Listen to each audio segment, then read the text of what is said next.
Hey everybody, hope you're having a fantastic day today. We are going to be discussing the Calvin Parker story and the Pascagoula incident with our good friend Philip Mantle. He's an acclaimed author and publisher at Flying Disc Press.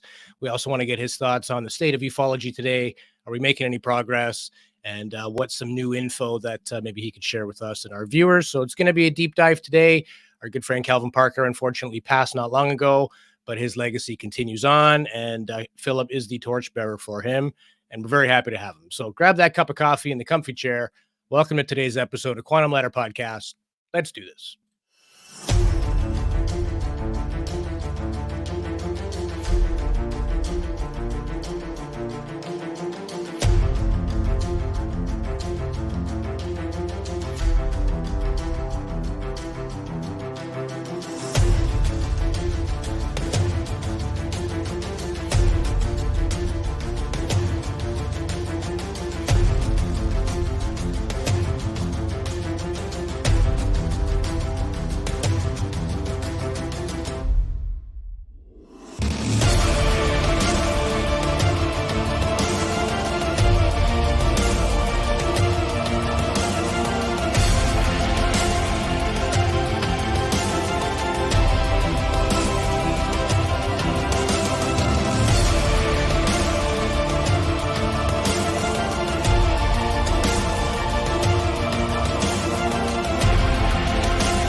Welcome back to Quantum Ladder Podcast. My name is Louis Borges. Joining me as always, my good friend and co-host, Mr. Marquise Williams. How you doing, sir? It's going to be a great day. This is an awesome interview we have for us today. So I'm really excited about this one, to talk about this. This incident. For sure. And Philip Mantle is one of the most knowledgeable people on the subject. Been doing research for years, and even his publishing company, Flying Disc Press, they give an opportunity to a lot of authors and people to tell their story that wouldn't have otherwise got that. So we respect that. We want to have a chat.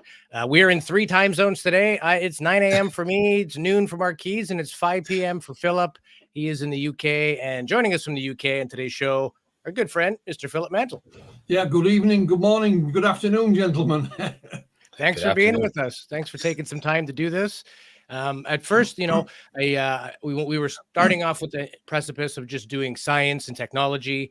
But when you get into the world of unknown and things that aren't explained, you have to kind of go back to what are people seeing? What are people experiencing? I think that is part of the scientific method. So to rule out all these things, and most of the science world is very divided on the topic of, UFOs, alien abductions. Most of them think that we're all nuts or, tinfoil hat wearing people, but it is important. There is a lot of work to be done.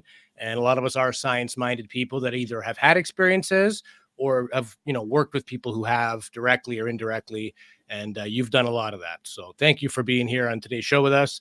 I thought to get us started, we could get just a quick video of Calvin telling the story in his own words. Many people may not be familiar with the Pascagoula incident, but here's a recent interview Calvin did before his passing that sort of summarizes what exactly happened. So we'll take a look. I said I'm dying, so if I was ever going to tell the truth, this would be the time to do it. First at 10 is a story many people haven't heard, many people have heard, I should say, but not all of them believed. Still, nearly 50 years later, Calvin Parker is sticking to his story. He says he was abducted by something out of this world in Pascagoula back in the 70s. And with all the recent UFO sightings, our Shelby Myers wanted to check in on Parker. She's here in studio with us right now to find out more about the story. Shelby? Yeah, Byron Lanise, Calvin Parker is always interested when UFO sightings or talk of aliens make national headlines. He's hoping to get some kind of answer as to what happened to him on the banks of the Pascagoula River all those years ago. These blue hazy lights was reflected from behind, so that's about the time I stood up and looked behind to see what it was, what really was back there. And it was 3 bulky-looking creatures. It was an encounter Calvin Parker says was out of this world. I felt a shot immediately or something in my arm, and it just calmed me. It's like a calming agent. So This thing carried me to the steps of the craft. On the banks of the Pascagoula River near Ingalls Shipyard at 19 years old, Parker says he and Charles Hickson were fishing when extraterrestrial beings carried them into a spaceship to examine them. And she took her right hand and the two middle fingers on that. She started running down my throat. Well, I got to choking. And I was having a hard time breathing.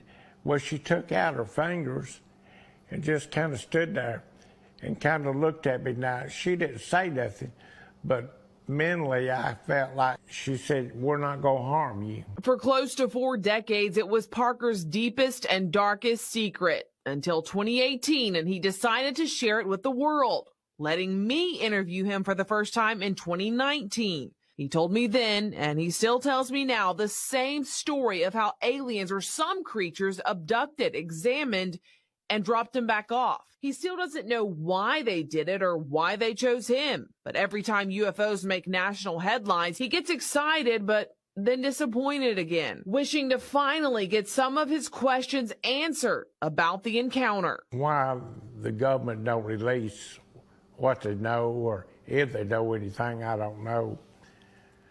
But they not. When I first interviewed him, Parker told me he came out of decades of hiding to leave behind a legacy, to tell people it really happened and he's not crazy. Tonight, his story is the same, but his outlook on life and the legacy he wants to leave behind has changed. The alien story is just small. I want people to know that I love my family. I love life. It's been simple, but I think that the simpler, the better. He is such a kind man. I've gotten to know him throughout the years. And tonight, Parker tells me he knows his life is short. He's making arrangements to set up his family for when he's gone. They really don't have much, but you can still support them by buying his book. It's actually on Amazon. I'm going to have more information on our website, fox10tv.com. That is, that's an amazing account, by the way. I just want to say, so I found out that he lost his job because of the media attention that he received from this incident. So the idea that he is making up the story for fame or attention is ridiculous. His credibility has been essentially established through lie detector tests and sort of reporting on this over the years. And of course, he just seems like a very genuine and honest person. I personally, just from looking at the interviews, listening to other people talk about him, I believe him. I definitely think that he's telling the truth. And on top of that, I think that at this point, we know that there's serious validity to the incident. I'm curious about what you know about this incident that maybe people don't know about it, or something that you can highlight that most people don't think about or talk about.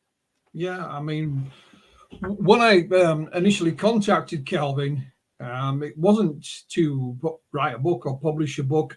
I got the rights to Charlie Hickson's book that he co-authored with William Mendez in 1983. So I was going to republish that. I thought it would be nice if I could find Calvin and just get an interview. You know, that was my only intention. And from that initial contact, it turned into, in fact, 2 books written by Calvin. What a lot of people don't realize is the amount of other witnesses and information that since that initial contact, we've managed to uncover. I'll just give you one example. When Calvin's book came out, he did a little book signing event in Pascagoula, him and his wife, Waynette. And a gentleman came up, can I buy a book, Mr. Parker? Here's my $20 or whatever it was. And Waynette gives him the book. He'd signed it. As he's walking away, he says, oh, by the way, I saw the UFO that night, and off he's gone. Now, with no name, luckily, someone was taking photographs. So we had a photograph of this gentleman. And I put it on social media, just saying I'd like to speak to him, nothing else. And a couple of days later, a lady contacted us. She said, I know who that is. I'll ask him if he speak to you. And he said yes. And his name was Mr. Louis Lee. He lived locally, of course. That night of October the 11th, 1973, Mr. Lee was working in the shipyard, right opposite from where Charlie and Calvin were, the other side of the river. And he told us, he said, Philip, he said, as soon as I got into my cab, which is about 10 or 12 feet off the ground, He says, I could see this darn thing out over the river. Yeah, and he watched it for quite a while. And the only reason he took his eyes off it is because his colleague down below was shouting, you know, what are you doing? Supposed to be working here. And he says, this thing wasn't up in the sky like a star or a planet. It was down over the river. And Mr. Lee was just one of many witnesses that either stepped forward or we managed to be able to locate by some other means. And literally, they are still coming forward to this very day. In this year alone, we've interviewed 3 more.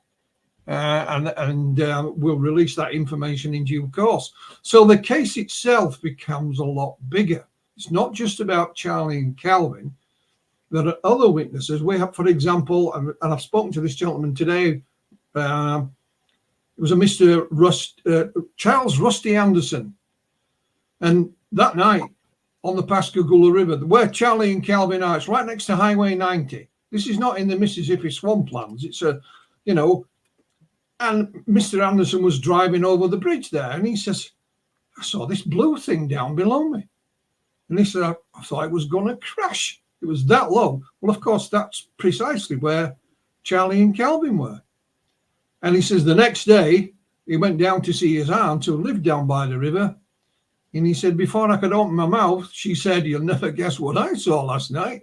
And he said, oh, yeah, I will, because I saw it too.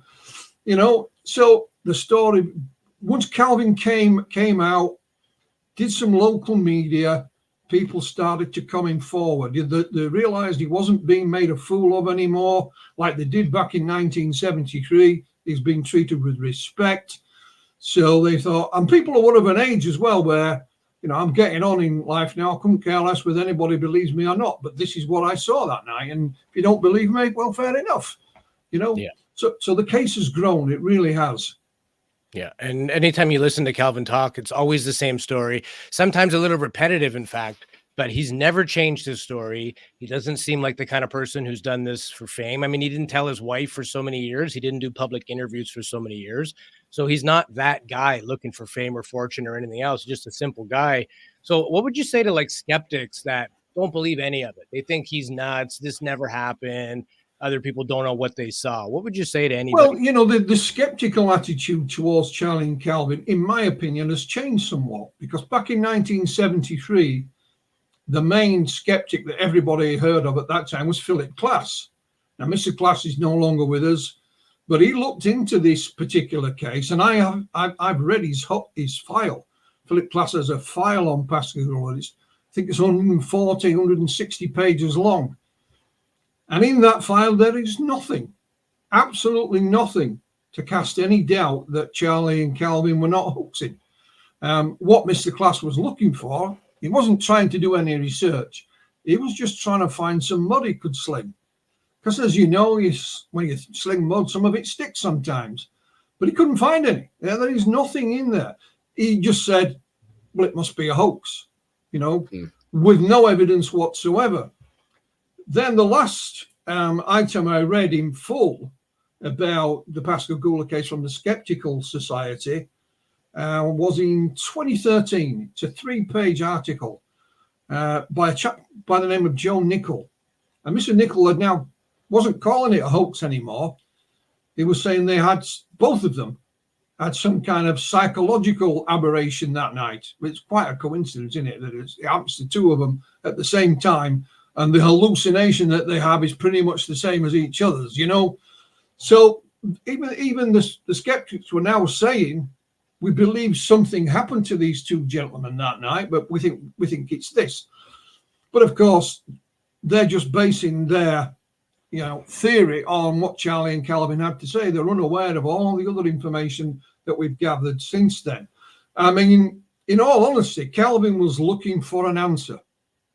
And if me, you, or anyone else could have gone and said, here, Calvin, this is what happened to you and Charlie that night. We found an explanation for it, and it fits all the details, all the info we have. He would have been happy with that, because it would have meant closure. But of course, we've not been able to do that at all. So even the skeptics have moved. But there will be people who just say I don't believe. Well, that's fair enough. You know, Calvin said, if you don't believe me, I really don't care. You know, and you know, I'm pretty much of the same notion. If they don't want to believe it, well, that's fair enough. It's a free country.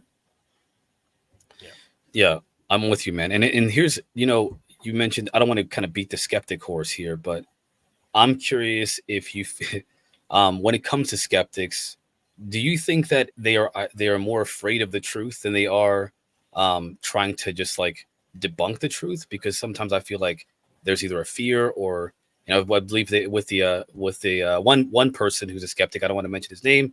There was a story that when he was a child, he was afraid that aliens were going to hurt him. And ever since that moment, this is his words, ever since the time that he had this fear of aliens coming to get him as a kid, he spent essentially the rest of his life trying to debunk it from that childhood trauma, that fear. Yeah, well, I think we all should have a degree of skepticism. There's nothing wrong with being a bit of a skeptic, because we know that most sightings reported to us do have a conventional explanation. Any UFO researcher knows that. So you have to have that degree of skepticism. However, there is a big difference when it comes to being the debunker. You know, that's totally different to an air of skepticism. And I honestly don't, if they don't believe in any of this, and if you think it's all nonsense, why are they wasting their time trying to debunk it? I mean, why not just go away and get on with something else, you know? It's like me, I don't like cricket. Well, you don't see me going online bemoaning that cricket's the most boring game on earth and what, you know, it shouldn't be played and they're not real sportsmen, you know. You only play cricket because you can't play football, you know. Why would you waste your time doing that? Yeah. But there's nothing wrong with the degree of skepticism, but the out and right debunker, which Philip Glass was, I met Philip Glass, and he wasn't a skeptic, he was a debunker. Even when he couldn't find an answer to a case, he would just have his fallback position was, well, if I can't figure it out, it must be a hoax, with no evidence whatsoever. So the best thing to do is not take a blind bit of notice of them and just ignore them. You know, don't waste your time with them.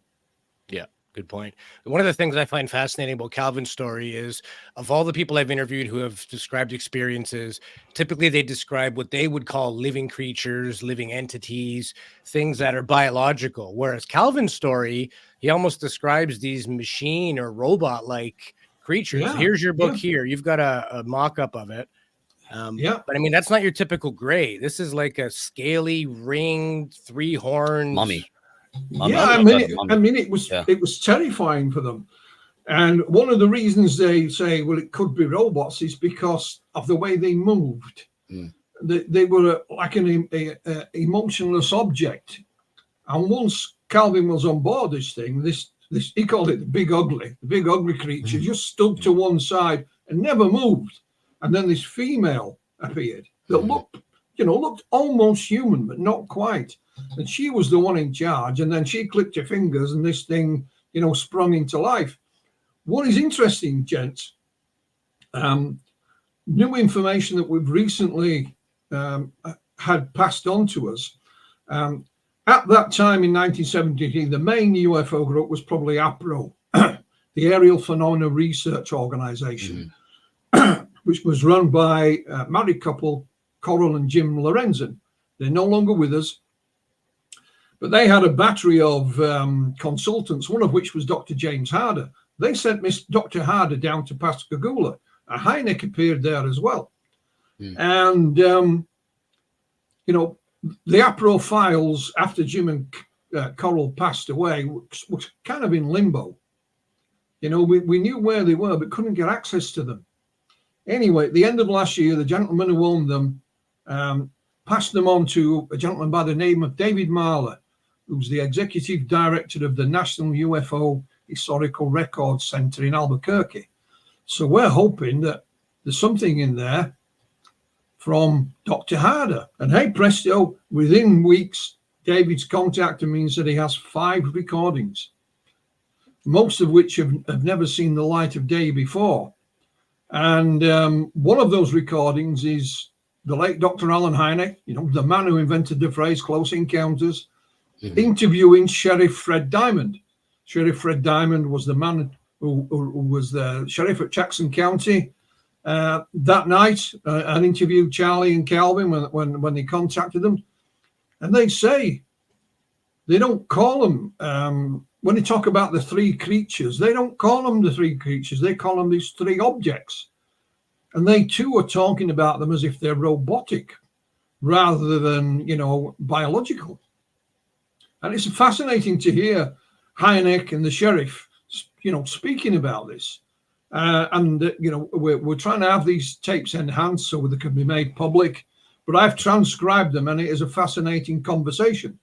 but they were talking about them as if they were, mechanical in some way. So that kind of backs up what Charlie and Calvin felt.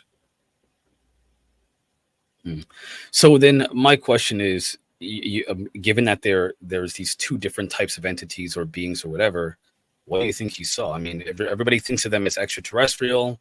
Some people say recently, especially with the hearings, that they're interdimensional, that there's a variety of different things. I mean, you're talking about grays, hybrids. What do you think he saw? Well, what does the evidence suggest?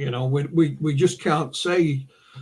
What we can say is something really extraordinary happened to these two gentlemen that night.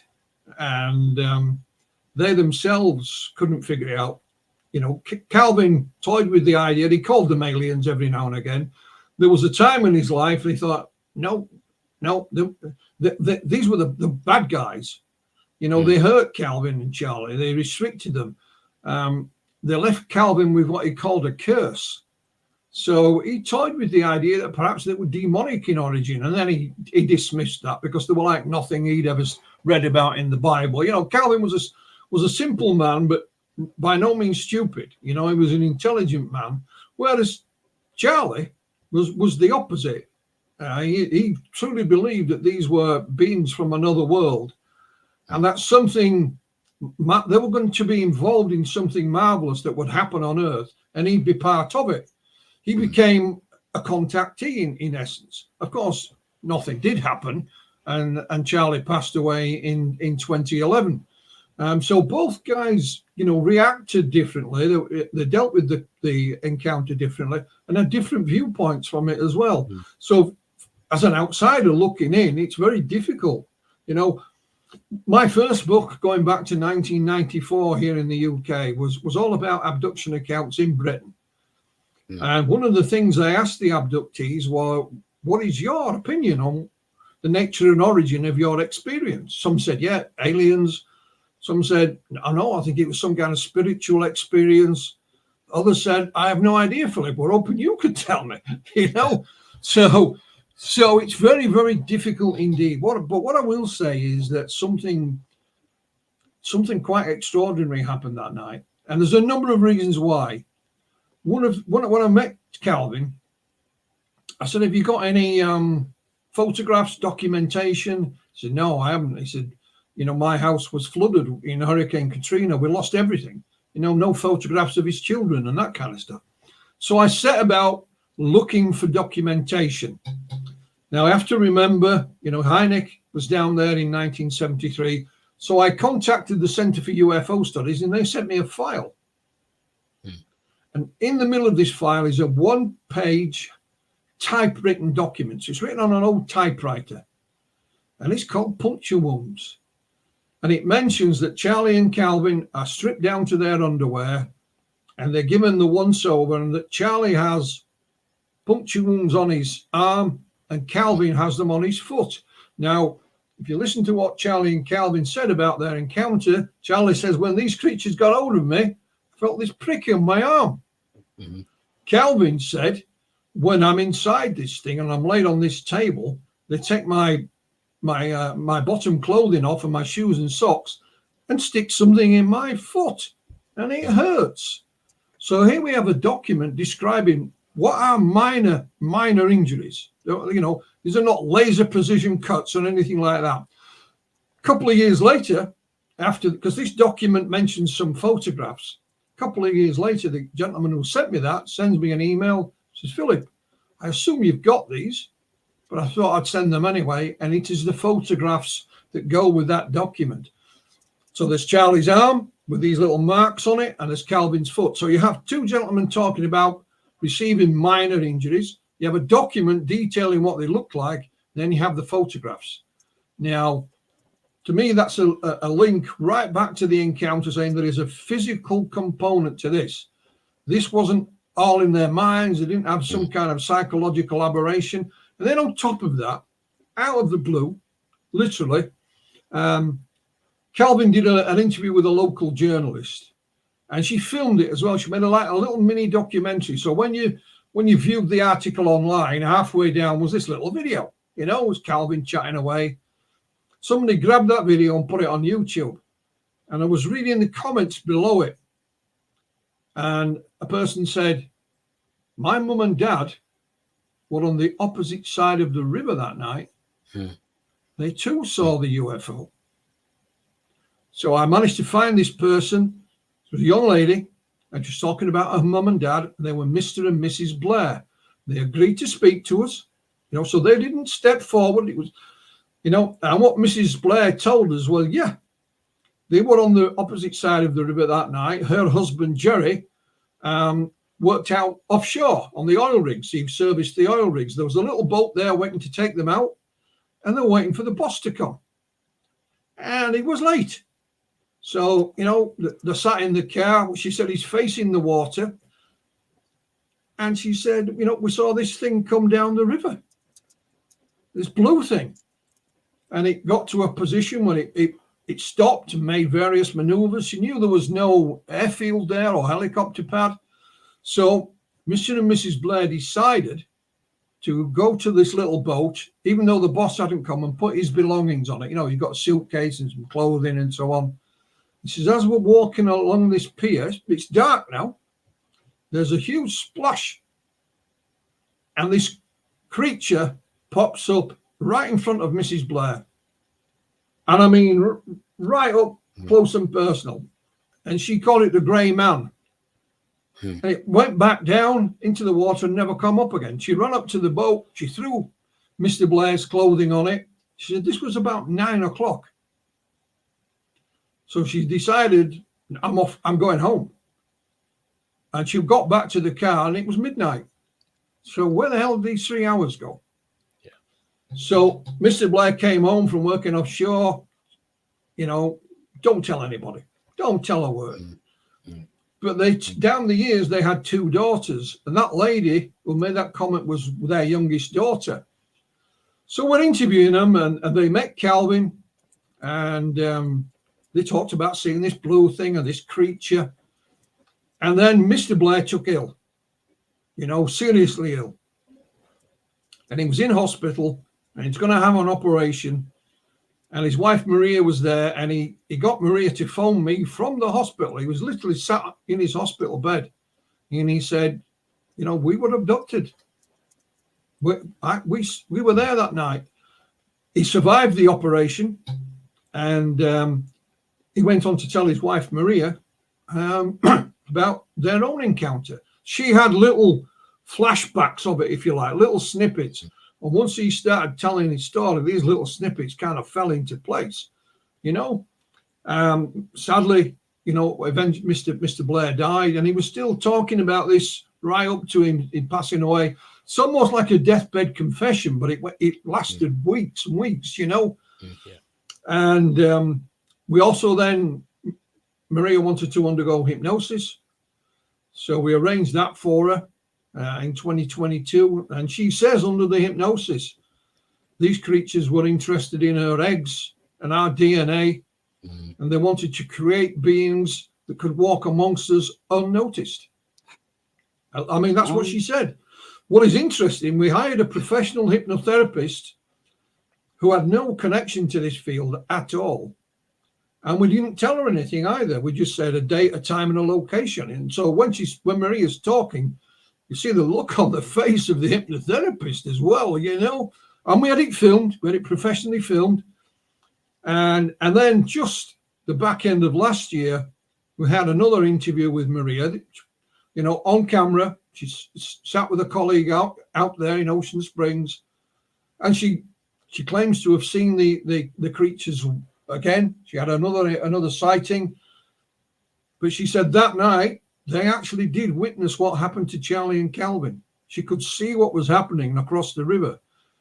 But she just couldn't make any sense of it. It completely bamboozled her. She thought this was men. You know, she just never thought about UFOs or aliens. She thought there was some kind, this was men of some kind, you know, that were doing this. And of course, when she saw it on the television, she thought, oh my God, you know, it wasn't men. So she claims to have seen that as well. But Mr. Blair did say, you know, he called them the grey humanoids. And we even have a little film of him on a little mobile, sat on his hospital bed, you know, stickers still hanging off him and wires in the background. So the case gets even bigger. You now have a second encounter. It's interesting what Mrs. Blair did say. She said the abduction wasn't meant for Charlie and Calvin that night. It was meant for us. And I said, well, why do you say that? She said, well, we were supposed to be there at that time and at that location. Charlie and Calvin only decided to go that way that day when they were coming home from work. They just said, shall we go fishing tonight? Oh, yeah. So she said they're almost like collateral damage, you know, but they were the intended target and not Charlie and Calvin. So it's the story starts to grow, and make of it what you will. You mentioned the detective or the sheriff, and at some point after their experience, they did wind up, I guess, at the police station of some sort. And there was a recording that was being made that they didn't know about, but it was Charlie Hickson and Calvin Parker sitting in a room shortly after this incident. And I think for me, this is the most believable thing, because they didn't know they were being recorded. And they were shaken, you know, basically saying, like, what the hell was that? Did you see that? What was up with that door? And I've got the recording here. It's 3 minutes and change. So let's take a listen. For anybody who's listening on the radio side of UNX Network or Apple Podcast, you can get the full imagery and video on our YouTube channel here. It is a little bit mumbled because it's an older video, but there are closed captions. So let's take a look at what these gentlemen were saying pretty well immediately after the incident. That's something like that is scary. You slow them down to death, you know? Jesus Christ. You hear about something like that, but you can't believe it. Yeah, you hear something. I know. There ain't something the United States can have up there. No, I'm shit, I'm like had a heart attack and I ain't shit. I come one down and I'm scared me to death too, so. I'm just laying there crying right now. I can't tell you. Most of them bad about it, nobody believes. That's what I'm told. I had been through enough of hell on this earth, and now I have to go do something like this. Maybe why they just think that? I don't know. I just tell you, I gotta be home with the bed and get some nerve pills or something, see the doctor or something. I can't stand it. I'm about to go all the time. I'll take you by the, when they get through this, we'll go by the phone. I'll get you something. Set you down with so you get some damn sleep. I keep sleeping now. I can do that. I'm just laying there crazy. But yeah, when they brought you out of that damn thing, and when they brought me out, well, I like to know where the hell you know. God damn, I like to know where the hell got you straightened out, man. When they launched, I remember my heart, they just froze out just like that. I couldn't move it, just like I stepped on a damn rattlesnake. They didn't do me that way, though. I've never seen one like that before in my life. Just how you can't make people believe that, though. I don't know, so you won't believe it out, because I better wake up and start breathing. Damn right, I wake up and start breathing. Damn right. Just the way I sing on the way. I can't figure out the damn door. You see how that door will come in on that side of each other? I don't know how to open something. I don't know. I didn't see no door swing. I don't know how to open. I don't know how to see it on. All right, well, you see something. And look around, them damn blue lights and them some bitches are just like that, they come out. Yeah, no, you can't believe it. You can't make people believe it. I paralyzed right there. I couldn't believe it. They won't believe it on these days. They won't believe it on these days. Might be too late. Can you tell me about the lie detector test? Well, so that was run by Pilkington. Was it Pilkington? Pennington. That they run this type of test about 6 times a day.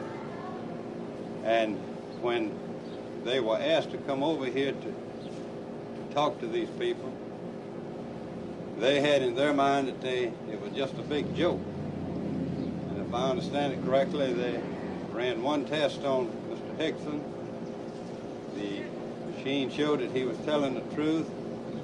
Then they run another one, and then the examiner, he began to wonder himself. So he ran the third test, and he believed just what Mr. Hickson had told him. Mr. Booth, tell me what happened that night in October.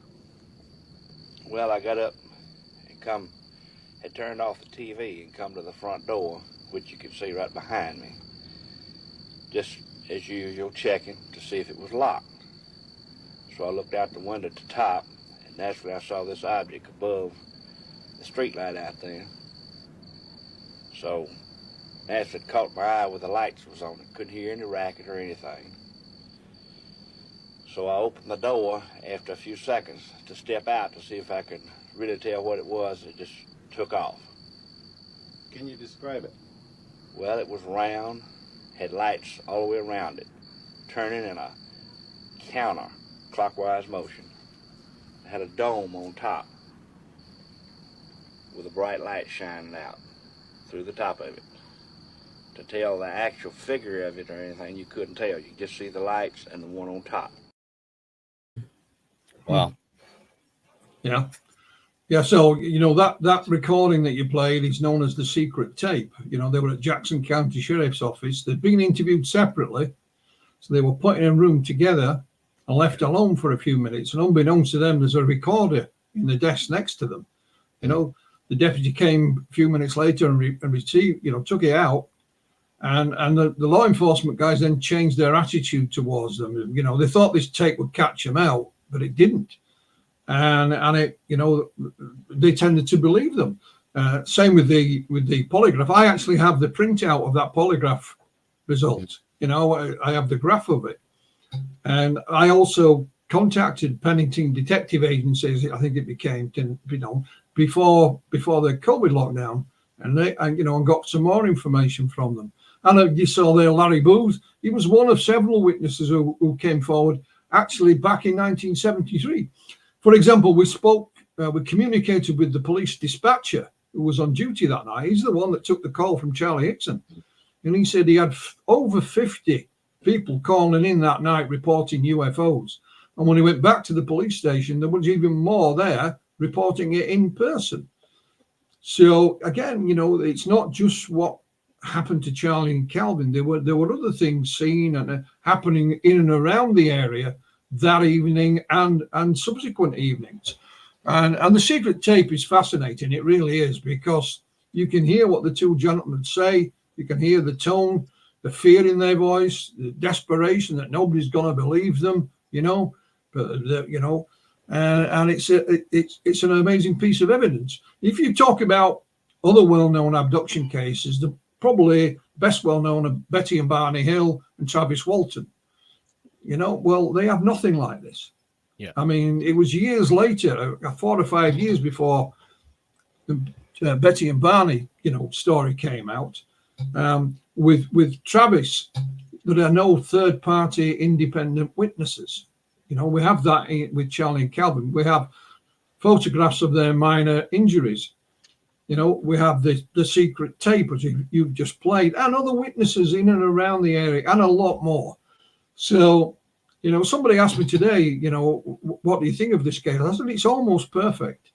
Apart from having an alien in the fridge, it's got everything. That's why we called the book Beyond Reasonable Doubt. Dr. Scott and I had a working title for it. And then I was watching a courtroom drama one night, and they said on this, we have to prove it beyond a reasonable doubt. And I emailed Irene and said, this is the title for the book.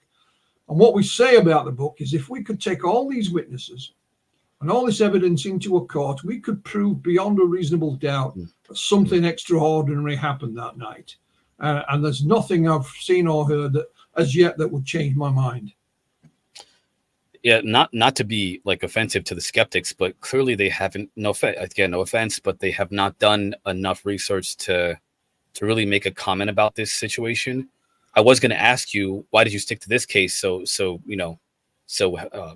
focused and heavily over the years? But I think I get it. I think I get it now. I didn't really have any choice, because I set out to get an interview with with Calvin, that turned into a book that, much to our surprise, took off, and Calvin was willing to be interviewed. He spoke at a few conferences. He was already ill then, but not seriously ill, and we didn't know it would be a terminal illness.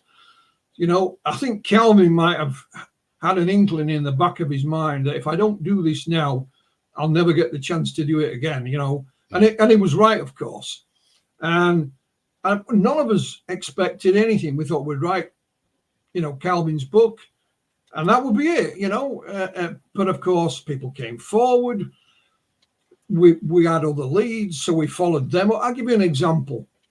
When Calvin's book came out, a gentleman from Greece contacted us. He's called Stephanos Panagiotakis. Took me a long while to practice that name. Yes.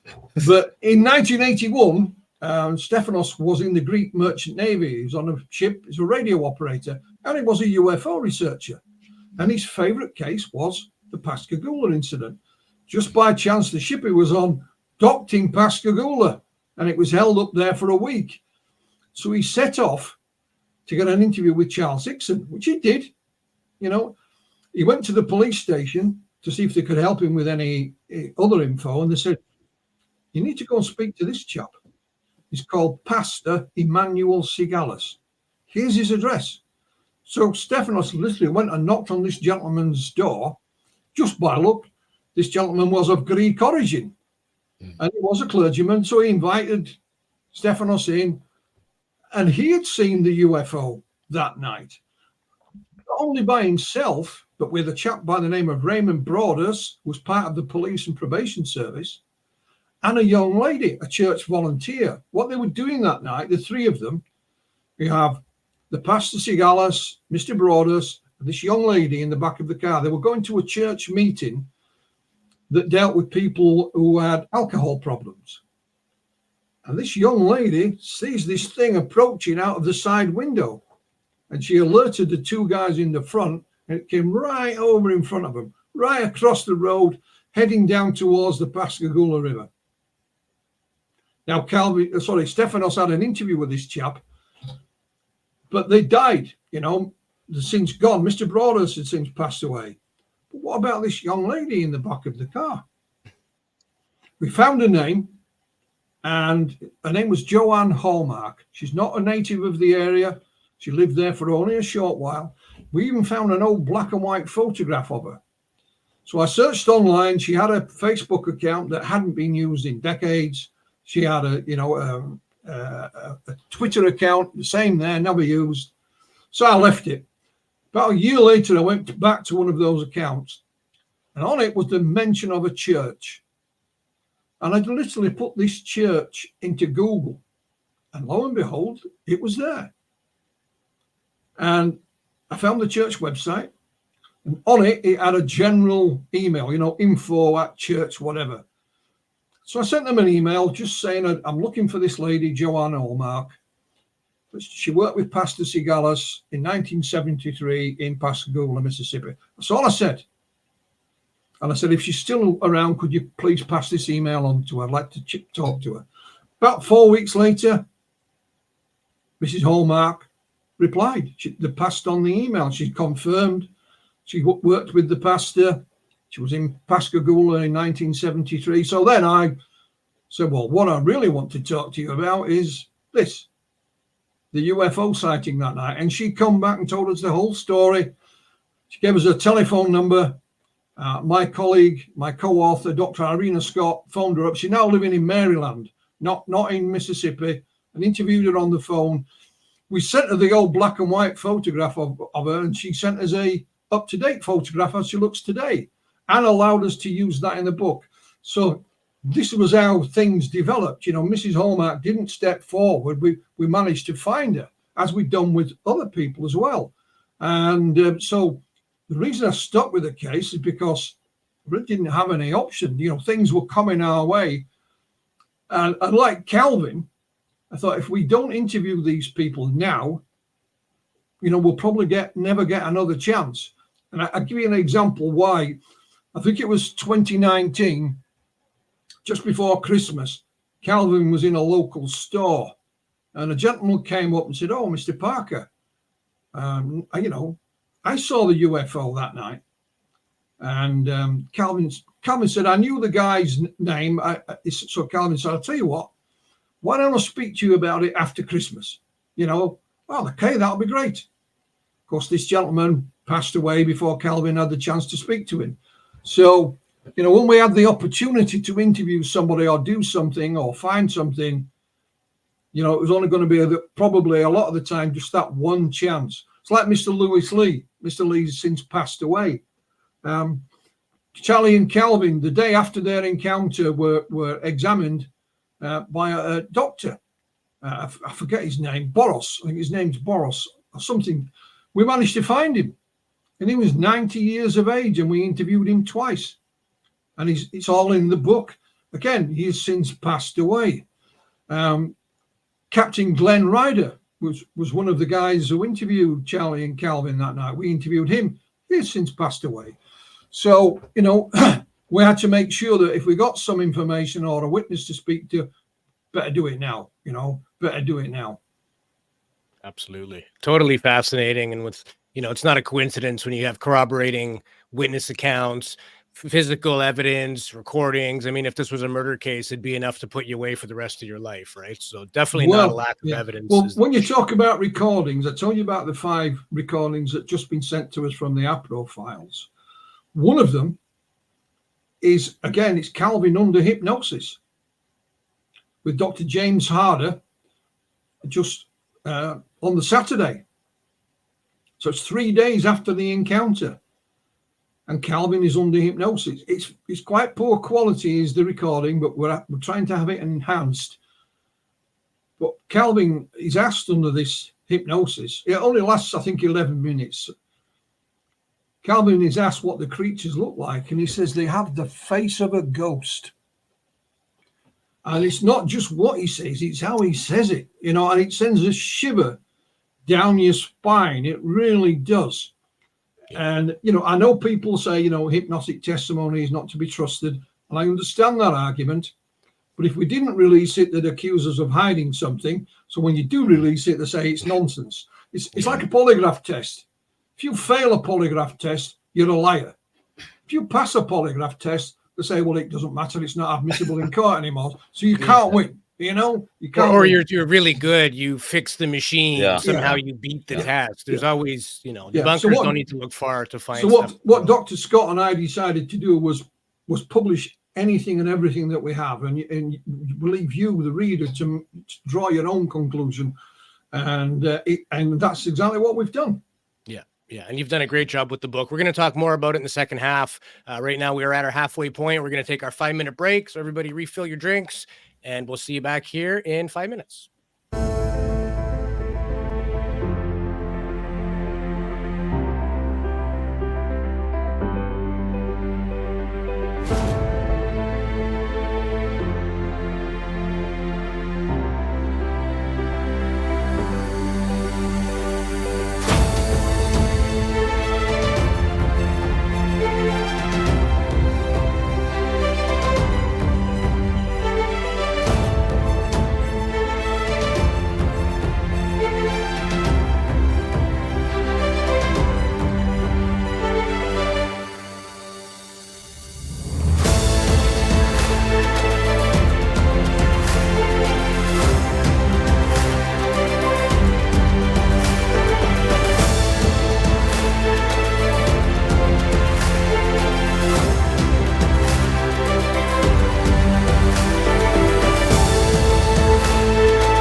And we are back with the second half of Quantum Ladder podcast. Joining us today, our good friend Philip Mantle. We've been discussing the Calvin Parker story, or the Pascagoula incident, as it's also well known as. But I wanted to ask you a little bit about ufology as a whole right now, Philip.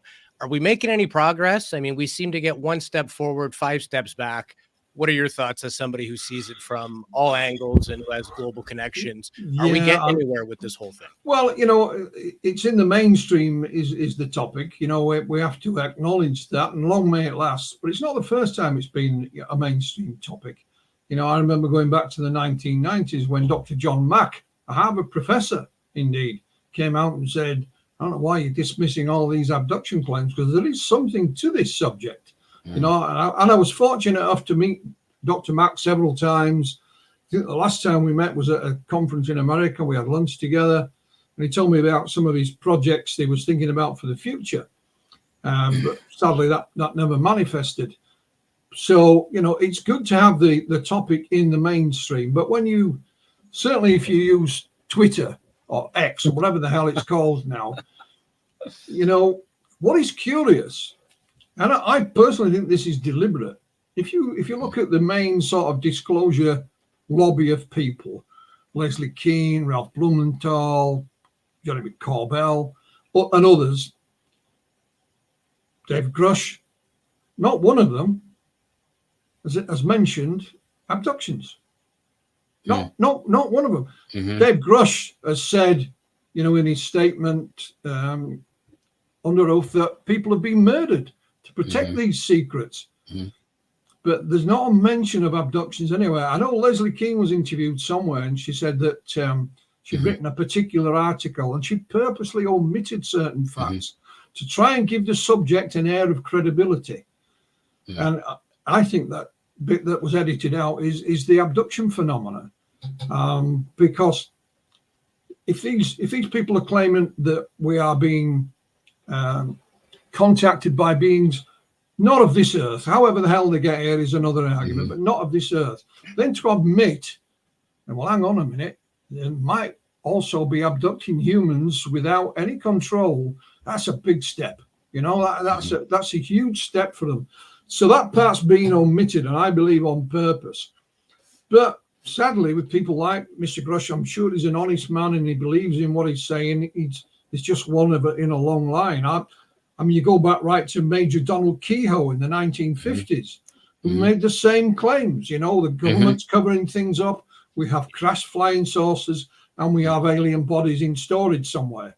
So that, the narrative really hasn't changed. It's just a different format of being out to spread the word these days. But, I hope I'm wrong. I hope something tangible does come out of all this. It's great to see, hearings with members of Congress involved. NASA, whether you believe them or not, is a different matter, but NASA with their own project. And here's another thing for you. It's kind of linked to it is linked to the Pascagoula case. Just after our book was published at the end of last year, a young lady by the name of Chelsea Norton Prince, who runs the Ocean Springs Historical Society in Mississippi, is a fan of the Pascagoula case. And they have a Facebook page, and she put a couple of things on it. One of her members, a lady by the name of Bethany Fayard, contacted and said, I've got 2 boxes of papers that used to belong to Charles Hickson, and 2 boxes full of them. Charlie died in 2011, and her parents had bought his house, and these papers were in it. So Chelsea contacted me, and I have a copy of all of them. She digitized the whole lot for me. There's no smoking guns in here. There's some fascinating stuff, but there's one letter from a NASA physicist. And he said, I asked NASA to look into your case, and they weren't interested. So NASA had the opportunity back in 1973 to investigate a case like this, because there's one of their employees saying you ought to look at this, and they ignored it. So let's hope that this time around, and they've set up this organization Arrow, and there's supposed to be a safe way of people to report things to them. It seems to me that they're trying to concentrate just on military or military aviators in, you know, as a priority. But what would happen if one of these military personnel reported that they'd had an encounter like Charlie or Calvin? Would they take it seriously? I don't know, because all they seem to be talking about is sightings and bits of film. You know, not every sighting will have a piece of film to go with it.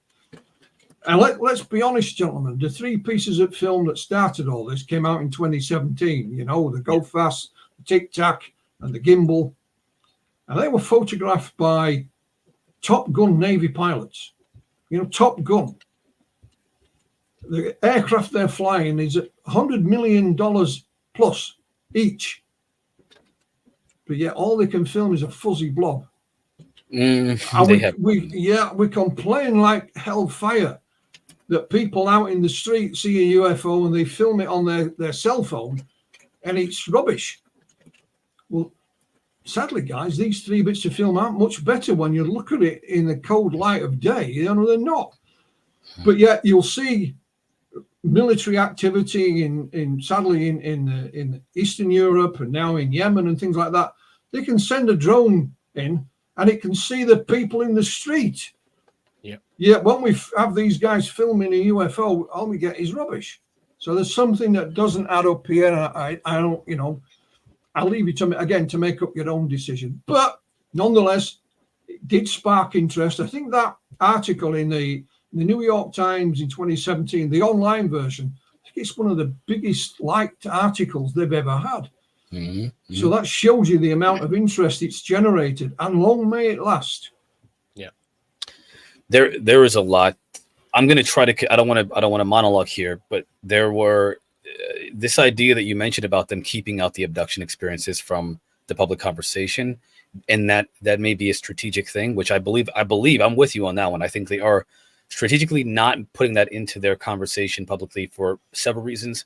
One of them is because recently, after the hearings, I believe Anna Paulina mentioned about this idea of it being interdimensional, that we should focus on David Grush's comments about the phenomena being interdimensional.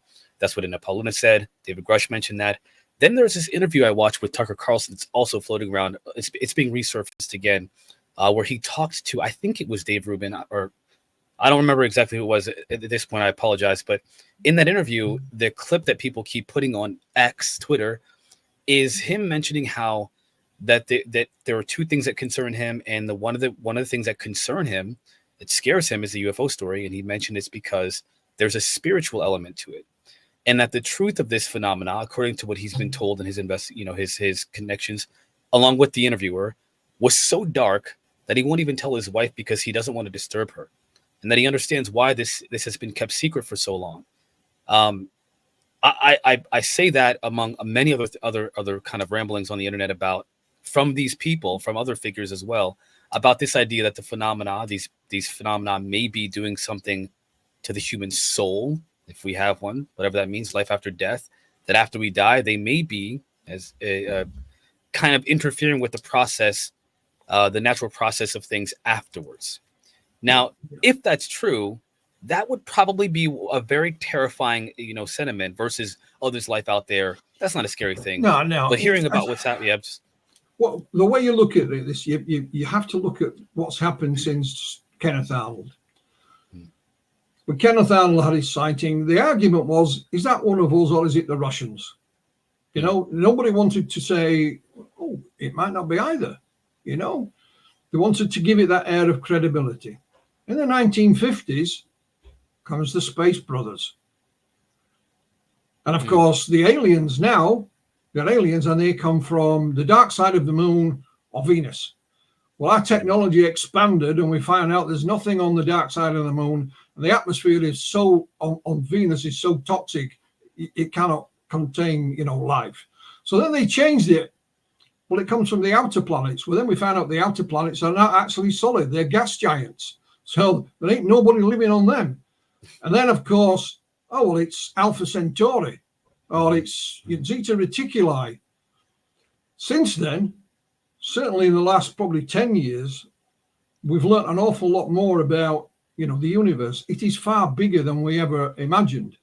May I apologize for interrupting. I only add this to what you just said, because a lot of those ideas have come from the interactions with these beings, absolutely, not from people. They've been telling absolutely. people. But the science now will tell us that the visible universe, so that's the thing we can detect, is 48 billion light years across. There are at least 2 trillion galaxies. And within those 2 trillion galaxies, I cannot calculate how many stars and planets there would be. So the fact is, the distance across the universe has grown. But potentially there's more chance, theoretically, of other life existing, because there's a lot more planets now. So the goalposts have been moved. So now we don't say, oh, it's linear travel. They've come to us traveling faster than light from Alpha Centauri or Zeta Reticuli, because we realize if they come from some of the other stars, they'll never get here, in linear travel. So they have to think of another way. It's like one of the most famous cases in the UK is the Rendlesham Forest events of December 1980. One of the main witnesses, and I honestly believe the gentleman, is Mr. Jim Penniston.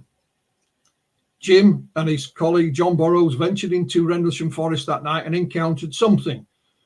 Some years later, Jim says it's us. It was a time travel. It was a vehicle from our future. So now, but then when you talk about we can't travel between the stars, it's just impossible. We have to have another way of doing it, and it's interdimensional. I met Professor Michio Kaku, well-known physicist in the US. I met him some years ago, and I had a sit down with him in his hotel and interviewed him, and he showed me how it works. It's very simple. You give me a piece of paper like that. It says to go from A to B takes a long time. If you bend the sheet, from A to B is much shorter. Yeah.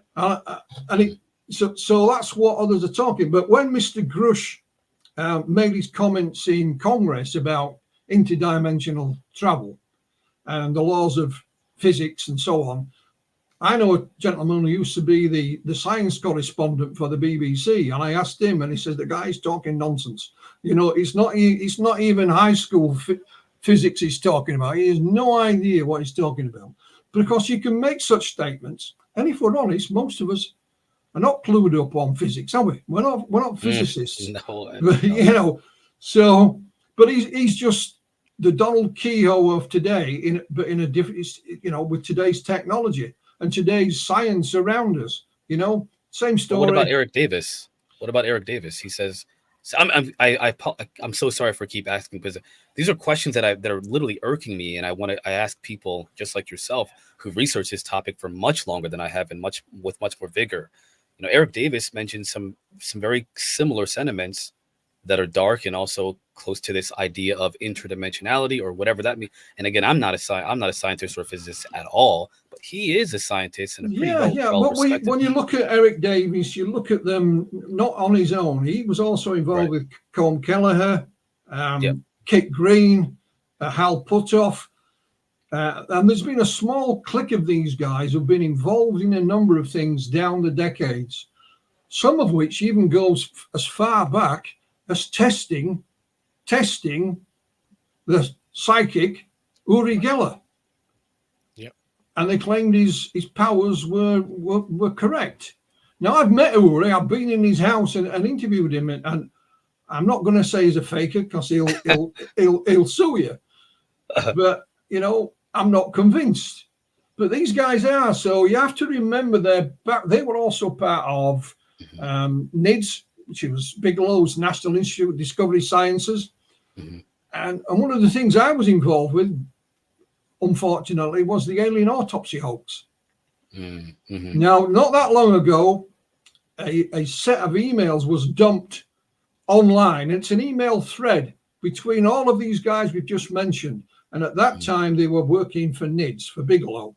I think the thread is 2000 to 2001. And they're talking about the alien autopsy film. And all these guys come to the conclusion that it's real. And it's not. It's 100% fake. I know the guy that made it. I know the sculptor who made the dummies. So you have to look at these gentlemen and then put it in some kind of context. He may be saying it's dark this, it's dark that, it's spiritual, you know. What's he going to move on to next? You know, Uri Geller was real, the alien autopsy was real, you know. But you have to remember, these guys are scientists, and it's when they say these things, it's not necessarily a fact, although they'll pronounce it, and it sounds like a fact, but it's not. It's their opinions, their thoughts, their theories, you know, which are just as valid as anybody else. We have to realize they're not facts, you know. Everybody's entitled to an opinion, but nobody's entitled to make up facts. It's as simple as that. Thank you for it, and thank you for bearing with me on that one. No, it's fine. Very well said. I want to ask you about one of the most divisive people in the UFO world. Some people believe him emphatically, other people say he's full of it. What are your thoughts on Mr. Bob Lazar? Well, you know, I don't believe a word he says. You know, it's as simple as that. I mean, Mr. Lazar says that all of his documentation, all of his qualifications were all disappeared, you know, but he said he went to MIT. So did all his classmates disappear? Did his professors, the lectures he went to, disappear? You know, I've got a photograph. I can take you, okay, I've got one school photograph, that's all I've got, but I can take you to people I went to school with. And they'll remember me. You know, they might not all like me, but they'll certainly be able to remember me, you know. And he has none of that. And of course, one of the great believers in this kind of stuff was Stanton Friedman, the late Stanton Friedman. And if anybody would have had the opportunity to rubber stamp Bob Lazar as being authentic, it would have been Stan. But quite the opposite happened. He said, no, this guy's, you know, not who he claims to be. And he doesn't have these qualifications. And he certainly didn't work at Area 51. And, you know, but again, people want to believe him. He seems a nice enough guy. He may believe what he says himself. I tried to get a conversation with him some years back, but I think I got through to his business partner, but I never quite managed to get a hold of him. But, you know, it's Mr. Lazar's not my cup of tea. Put some element 115 on the table. Let's have it tested. Out there you go. Yeah, this is I have to say again, I apologize for keep coming up with more and more to that question, but I've just been desperately trying to find out how other people see these different topics, these different aspects of the phenomena. And for me, you know, I want to know what do people think it is? What do you think it is? What do you think? I mean, if you were to give it a best guess, recently I was looking on X, and you mentioned about how, you know, terrible it can be. There was a certain debunker who claims to be a researcher that loves to FOIA request documents and stuff like that. And he doesn't have a position.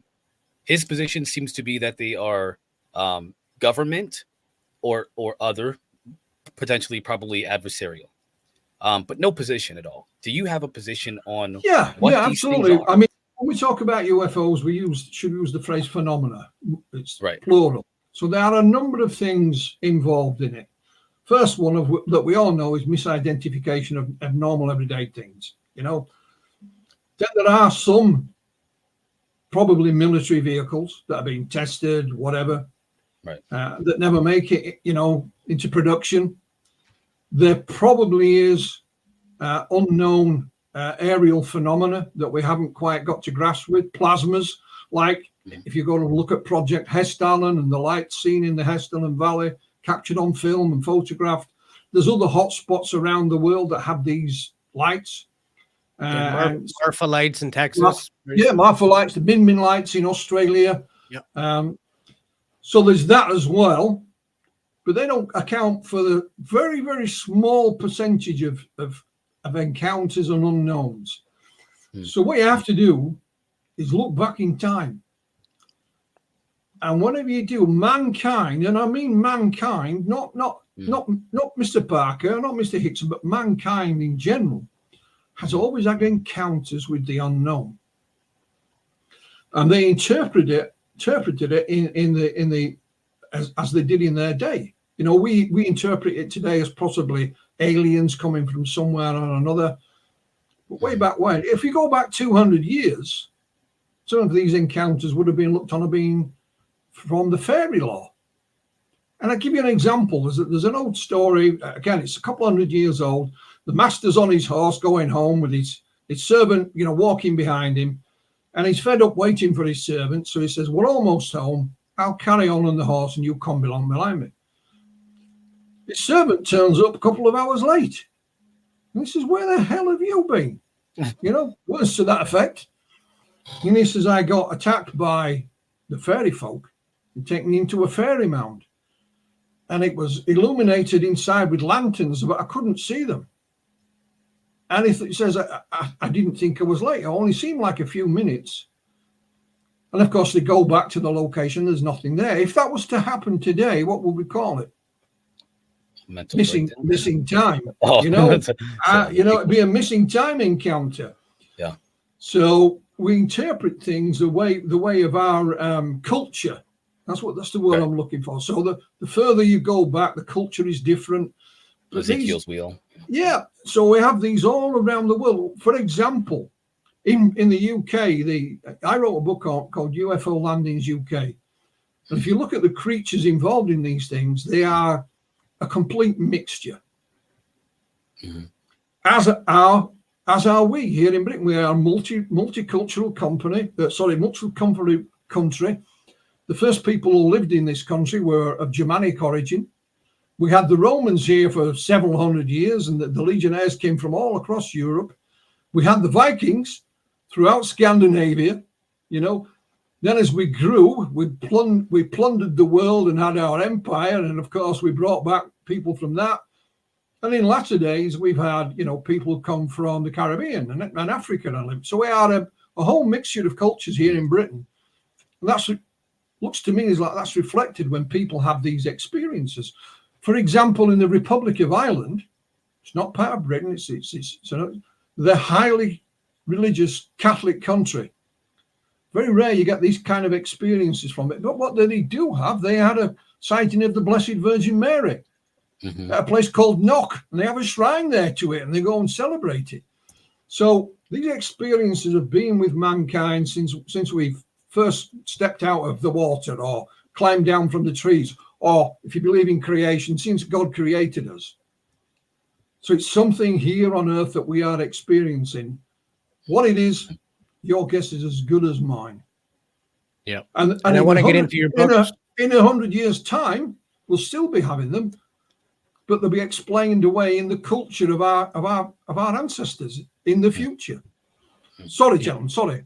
Yeah, no, and that's perfect because it brings me to my next question. Where do you see the next 12, 24 months? Do you see anything major happening, or is it just going to be sort of a slow and steady? What do you think? If you had the crystal ball, where do you see the next 2 years in the world of ufology? I suspect there'll be, and this is just going on experience, there'll be a major hoax of some kind that will take people's eye off the ball. Yeah. And will have the UFO community at each other's throats.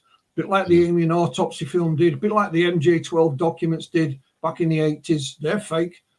And it might be a piece of film, might be a document, but it'll get people excited and riled up. I hope I'm wrong, but, the time is right for the perfect hoax, the false flag.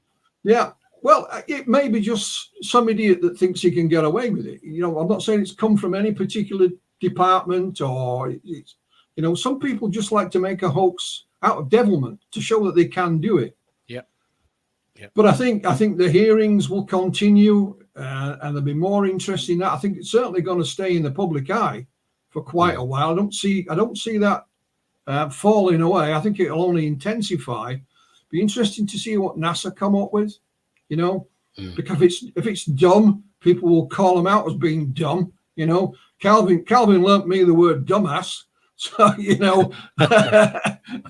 So and there will be. I'm sure there'll be rather than a flood, there'll be bits and pieces start to emerge that we'll all debate and we'll all have different opinions on. But there'll be opinions, but it will keep it in the public eye, and it'll be interesting to see where that leads.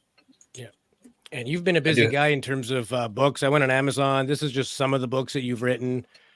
Another slide here. You mentioned the UFO Landings UK book as well. These are all fantastic reads. They all have awesome reviews. Look, these are all 4.5 star, 4 3/4 star, 5 star. And the one that led us to this episode is Beyond Reasonable Doubt, the Pascagoula alien abduction, co-authored with Dr. Irina Scott. What's next for you, Philip? What do you got planned? Yeah, well, we've made a documentary about Pascagoula that's done and finished. It's with a British company, so we're just waiting for them to release it. But we're also making another one with Canadian producer Darcy Weir. My so buddy. that's it. Yeah, it's a good guy. That's in the pipeline, and we've got. I'm writing another book.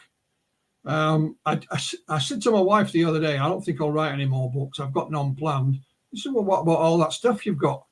Oh, well, fair enough. I'll start. So some of the cases I've been involved with down the years, I'm just going to put them in a book so you can see for yourself. And I've started that. I'm sure something Pascagoula-wise will crop up. I don't know what. I don't know where. And what I've said to people, myself and Irina have gathered all this information and interviewed all these witnesses because we have this amazing technology today. However, even with something like Roswell, that's never going to go away. But all the witnesses to Roswell are now deceased. So we need to be looking in people's basements, in their attic, in their garage. There may be a letter, a document, a photograph. Who knows what will be in there. For example, I just published a book called Europe's Roswell, 40 Years of Impact, by a British writer called Mark Holley.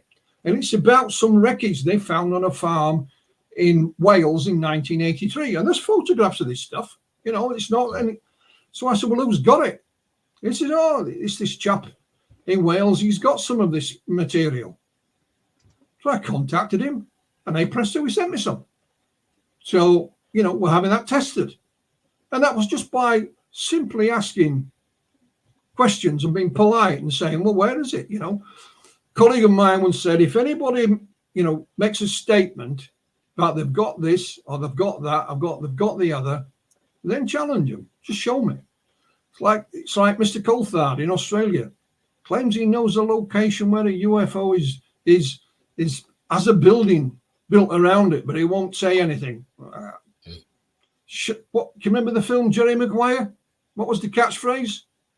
Show me the money. Yeah. Show me the money. In other words, show me the evidence. Show me. We can all make up stories, but show me. It should be, like I said to Mark Holley, well, this guy in Wales claims he's got some alleged UFO debris. I'll ask him. And he sent me it, and I have pictures of it. And I have, in fact, it's in my filing cabinet right next to me now. So it's a simple thing. Research can be as simple as just ask the question. Some years back, I used to be a conference organizer, and one of the conferences, the main speaker was Whitley Strieber. And at the end of the presentation, Whitley's taking question and answers, from the audience. Somebody says to him, are we getting any nearer, Mr. Strieber? And what Whitley said, and he doesn't remember this, but I found it quite profound. He says, we're learning to ask better questions. And I think that's what we have to continue to learn today, is to ask better questions. Final thought to you, Marquise. Yeah, I am really happy that I got a chance to talk to you. This was awesome. This was really awesome. Honestly, I'm surprised about how this went, because I was afraid I would, there was a lot of information that I wanted to go over with you, but you covered. You went into really extensive detail. I really appreciate this conversation. I really appreciate you doing this with us. And honestly, I just want to thank you. And I also thank you for dealing with me. I tend to be overzealous when it comes to my questions. So when I interjected a couple of times, I apologize. That is a problem of mine. You've no need to apologize. I do exactly the same. Yeah, thank you. You've got something to say it, Thank you, man. Thank you. And thank you from me as well, Philip. I'm sure we'll do another one of these in the future. It's your first time to Quantum Ladder Podcast, and you've got an open invite anytime you'd like to come back. You get some new findings or some information people need to know, give us a ring, and we'll certainly have you back on. Well, maybe when the documentary comes out, we may get back, because in that there are a lot of these witnesses I've been harping on about on camera for the first time, so you'll be able to see it for yourself. And if the producer's up for it, we'll get him, on board with us as well. But, I thank you, John. Good morning, Louis. Good afternoon, Marquis. And good evening from the UK. Good evening, my Awesome. friend. Good evening. Very well said. And with that, we'll bring today's show to a close. On behalf of myself, Louis Borges, myself, and my co-host Marquise Williams, and our illustrious guest Philip Mantle, we want to thank you all for watching at home. Be sure to hit that like button and subscribe to our various channels if you haven't already. And basically, that's all we got for today. Be good to each other, and we'll see you next week.